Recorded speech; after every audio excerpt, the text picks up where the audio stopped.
खरं तर मराठवाडा आणि दुष्काळ एकाच नाण्याच्या दोन बाजू म्हटलं तर वावगं ठरणार नाही। कारण मराठवाड्यात दुष्काळ 5वीला पुजलाय। मराठवाड्यातील अनेक शेतकरी या दुष्काळावर मात करीत आपापल्या परीने यशस्वी शेती करतात।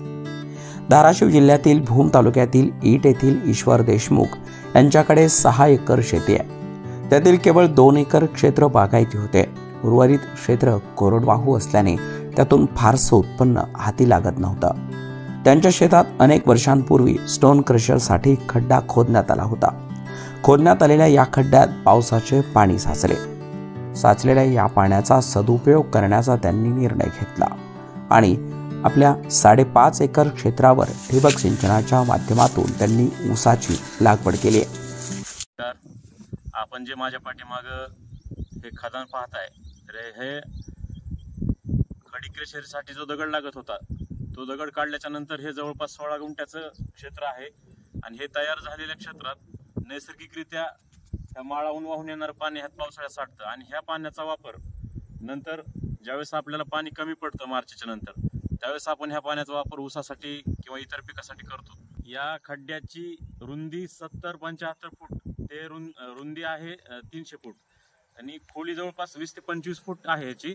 तर ह्याचे जवळपास एक जे मोठं क्षेत्र असते 34 बाय 34चं त्याहीपेक्षा जास्त पाणी साठून ह्याच्यामध्ये होते आणि हे नैसर्गिकरित्या जे खड्डा असतो तशा प्रकारचा खड्डा तयार झालाय।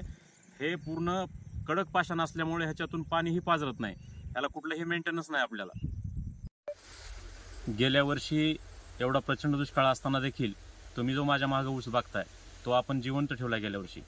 त्याचं एकमेव कारण आहे की आपल्याकडे वरती माळावरती एक क्वायरी आहे, म्हणजे खडी क्रशरसाठी जो दगड निघला होता त्याची तयार झालेली क्वायरी आहे आणि त्या पाण्याच्या माध्यमातून जानेवारी फेब्रुवारी एंडपर्यंत आपण जे 2 बोर आहेत आपले त्या बोरमधून पाणी देतो आणि कमी पडल्याच्या नंतर मार्च एप्रिल मे असे 3 महिने ड्रीपद्वारे त्या क्वारीचा वापर करून ह्या ऊसाला पाणी देतो आणि त्या माध्यमातून भीषण दुष्काळात देखील हा हिरवागार ऊस आपण जीवन ठेवलेला आहे।